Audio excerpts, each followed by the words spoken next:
Hi my beautiful viewers, ಹೇಗಿದ್ದೀರಾ? ಎಲ್ಲರೂ ಚೆನ್ನಾಗಿದ್ದೀರಾ ಅಲ್ವಾ? Welcome back to Lanchana's lifestyle. ಬನ್ನಿ, ಸೂಪರ್ ಆಗಿರೋವಂಥ ರೈಸ್ ಬಾತನ್ನು ಈಸಿಯಾಗಿ ಹೋಟೆಲ್ ಸ್ಟೈಲ್ನಲ್ಲಿ ಮನೆ ಮಂದಿಯೆಲ್ಲ ಇಷ್ಟಪಟ್ಟು ಒನ್ ಮೋರ್ ಅನ್ನಬೇಕು, ಆ ರೀತಿಯಾಗಿ ಹೇಗೆ ಮಾಡೋದು ಅನ್ನೋದನ್ನು ಈಸಿಯಾಗಿ ಮನೇಲಿರೋವಂಥ ಇಂಗ್ರೀಡಿಯೆಂಟ್ಸನ್ನೇ ಆಚೆಯಿಂದ ತರೋ ಅಂಥದ್ದೇನೂ ಇಲ್ಲ, ಅದರಲ್ಲಿನೇ ರುಚಿಯಾಗಿ ಸೂಪರಾಗಿ ಮಾಡೋದು ಹೇಗೆ ಅಂತ ನೋಡ್ಕೊಂಡು ಬರೋಣ. ಕಡಿಮೆ ಇಂಗ್ರೀಡಿಯೆಂಟ್ಸು ಮತ್ತು ಈಸಿಯಾಗಿ ಮಾಡ್ಬೋದು, ರುಚಿ ಕೂಡ ಅಷ್ಟೇ ತುಂಬಾ ಜಾಸ್ತಿ ಅಂತ ಹೇಳ್ಬೋದು.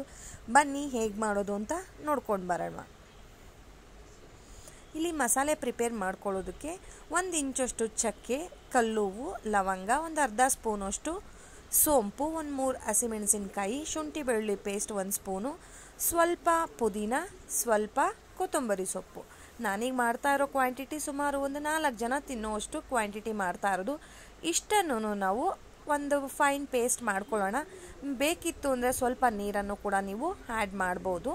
ನಾನಿಲ್ಲಿ ಒಂದು ಕುಕ್ಕರ್ ತೊಗೊಂಡಿದ್ದೀನಿ. ಕುಕ್ಕರ್ಗೆ ಸುಮಾರು ಒಂದು 8ರಿಂದ 10 ಸ್ಪೂನಷ್ಟು ಎಣ್ಣೆನ ಹಾಕಿದ್ದೀನಿ. ಅದ್ರ ಜೊತೆನೇ ಪಲಾವ್ ಎಲೆ ಹಾಕಿದ್ದೀನಿ, ಯಾಕಂದರೆ ಅದ್ರ ಫ್ರ್ಯಾಗ್ರೆನ್ಸ್ ತುಂಬ ಚೆನ್ನಾಗಿರುತ್ತೆ. ರೈಸ್ ಬಾತ್ ಅಂತ ಹೇಳಿದ್ರೆ ಅದಿರಲೇಬೇಕು.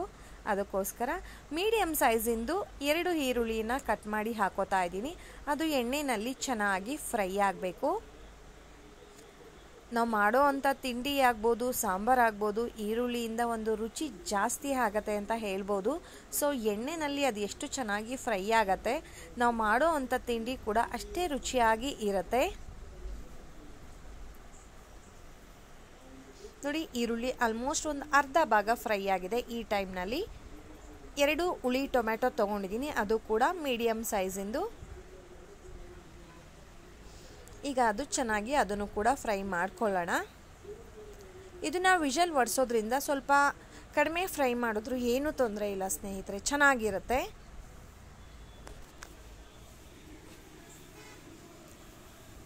ನೋಡಿ, ಈಗ ಆಲ್ಮೋಸ್ಟ್ ಅದು ಕೂಡ ಫ್ರೈ ಆಗಿದೆ. ಇಲ್ಲಿ 1 ಹಿಡಿಯುವಷ್ಟು ನಾನು ಮೆಂತ್ಯ ಸೊಪ್ಪನ್ನು ತೊಗೊಂಡಿದ್ದೀನಿ. ನಿಮಗೆ ಮೆಂತ್ಯ ಸೊಪ್ಪು ಸಿಗಲಿಲ್ಲ ಅಂತ ಹೇಳಿದ್ರೆ ನೀವು ಕಸೂರಿ ಮೇಥಿ ಕೂಡ ಹಾಕ್ಕೊಬೋದು, ಅದು ಒಂಥರ ಫ್ರ್ಯಾಗ್ರೆನ್ಸ್ ತುಂಬ ಚೆನ್ನಾಗಿರುತ್ತೆ. ಸೊ ಇದ್ರ ಜೊತೆನೇ ನಾನು ಕಲ್ಲುಪ್ಪನ್ನು ಕೂಡ ಆ್ಯಡ್ ಮಾಡ್ತಾ ಇದ್ದೀನಿ. ಸೊಪ್ಪು ಹಸಿದಿರೋದ್ರಿಂದ ಬೇಗನೆ ಫ್ರೈ ಆಗಿಬಿಡುತ್ತೆ.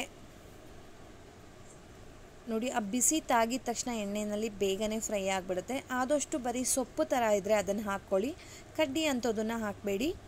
ನೋಡಿ, ಈಗ ಫ್ರೈ ಆಗಿದೆ. ಇದಕ್ಕೆ ಒಂದು ಅರ್ಧ ಸ್ಪೂನಷ್ಟು ಅರಿಶಿನ ಹಾಕ್ತಾ ಇದ್ದೀನಿ.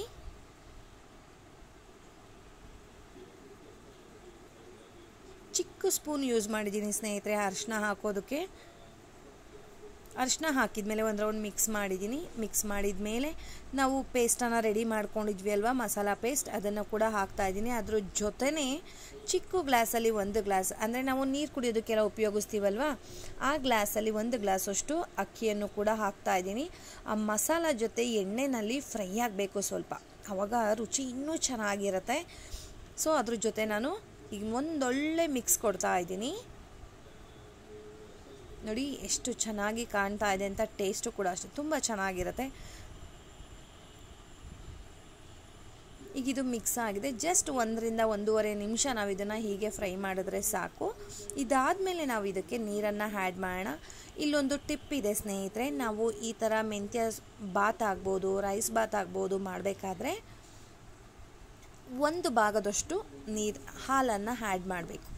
3 ಭಾಗ ನೀರು ಹಾಕಿದ್ರೆ 1 ಭಾಗ ಹಾಲನ್ನು ಹಾಕಬೇಕು. ಟೇಸ್ಟ್ ಮಾತ್ರ ತುಂಬ ಚೆನ್ನಾಗಿ ಬರುತ್ತೆ. ಎಕ್ಸ್ಪೆಷಲಿ ಮೆಂತ್ಯ ಬಾತ್ ಮಾಡಬೇಕಾದ್ರಂತೂ ಈ ರೀತಿಯಾಗಿ ಮಾಡಿ. ನಾನಿಲ್ಲಿ 1.5 ಕಪ್ಪಷ್ಟು ನೀರು ಹಾಕಿದ್ದೀನಿ, ಅರ್ಧ ಕಪ್ಪಷ್ಟು ಹಾಲು ಹಾಕಿದ್ದೀನಿ. ನಾನಿಲ್ಲಿ 1 ಕಪ್ ಅಕ್ಕಿ ತೊಗೊಂಡಿರೋದ್ರಿಂದ ಸೊ 1:2 ನನ್ನ ಕ್ವಾಂಟಿಟಿ ಹಾಕಬೇಕಾಗತ್ತೆ. ಸೊ ಅದಕ್ಕೆ ನಾನೇನು ಮಾಡಿದ್ದೀನಿ, 1.5 ಕಪ್ಪಷ್ಟು ನೀರು ಹಾಕಿ ಅರ್ಧ ಕಪ್ಪಷ್ಟು ಹಾಲು ಹಾಕಿದ್ದೀನಿ. ಒಂದು ಸಲ ನೀವು ಇದನ್ನು ಉಪ್ಪನ್ನು ನೋಡ್ಕೊಂಡ್ಬಿಡಿ, ಕರೆಕ್ಟಾಗಿದೆಯಾ ಕಡಿಮೆ ಇದೆಯಾ ಅಂತ ಹೇಳ್ಬಿಟ್ಟು. ಕಡಿಮೆ ಇದ್ದರೆ ಸ್ವಲ್ಪ ಸೇರಿಸ್ಬೋದು. ಒಂದು ಕುದಿ ಬಂದ ತಕ್ಷಣ ನಾವು ಲಿಡ್ಡನ್ನು ಕ್ಲೋಸ್ ಮಾಡೋಣ. ಲಿಡ್ಡನ್ನು ಕ್ಲೋಸ್ ಮಾಡಿ 1 ವಿಷಲ್ ಒಡಿಸ್ಕೊಳ್ಳೋಣ. ಈಗ ಪ್ರೆಷರ್ ಬಿಟ್ಟಿದೆ.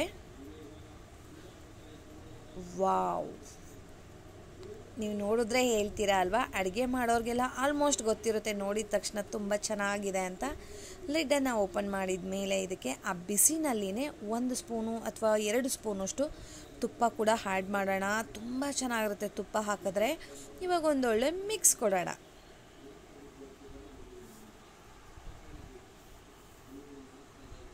ಎಷ್ಟು ಉಡಿ ಉಡಿಯಾಗಾಗಿದೆ ಅಂದರೆ ಬಿಡುವಾಗಾಗಿದೆ ಅಂತ. ಒಂದಕ್ಕೊಂದು ಅನ್ನ ಅಂಟೋದಿಲ್ಲ, ಬಟ್ ಹದವಾಗಿ ಬೆಂದಿರುತ್ತೆ ಸ್ನೇಹಿತರೆ. ಈ ರೀತಿಯಾಗಿ ಮಾಡಿದ್ರೆ ರೆಡಿ ಆಯಿತು. ಸರ್ವ್ ಮಾಡ್ತಾ ಇದ್ದೀನಿ. ಇದಕ್ಕೆ ಯಾವ ಮೊಸರು ಬಜ್ಜಿನೂ ಬೇಡ, ಚಟ್ನಿನೂ ಬೇಡ, ಏನೂ ಬೇಡ ಸ್ನೇಹಿತರೆ.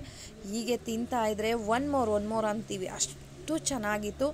ಟೇಸ್ಟು ಕೂಡ ತುಂಬ ಚೆನ್ನಾಗಿ ಬಂದಿತ್ತು. ಎಲ್ಲ ಉಪ್ಪು ಖಾರ ಎಲ್ಲ ಪ್ರತಿಯೊಂದು ಹದವಾಗಿತ್ತು. ಮಿಸ್ ಮಾಡಿದೆ. ಇದನ್ನು ಎಲ್ಲರೂ ಕೂಡ ಟ್ರೈ ಮಾಡಿ ಅಂತ ಹೇಳ್ತೀನಿ, ಯಾಕಂದರೆ ಅಷ್ಟು ಚೆನ್ನಾಗಿತ್ತು ರುಚಿ ಅನ್ನೋದು. ನಿಮ್ಮೆಲ್ಲರಿಗೂ ಕೂಡ ಈ ಒಂದು ರೆಸಿಪಿ ಇಷ್ಟ ಆಗಿದೆ ಅಂತ ಅಂದ್ಕೊಳ್ತಾ ಇದ್ದೀನಿ. ಹೋಗಿ ಬರಲಾ? ಬಾಯ್ ಸ್ನೇಹಿತರೆ.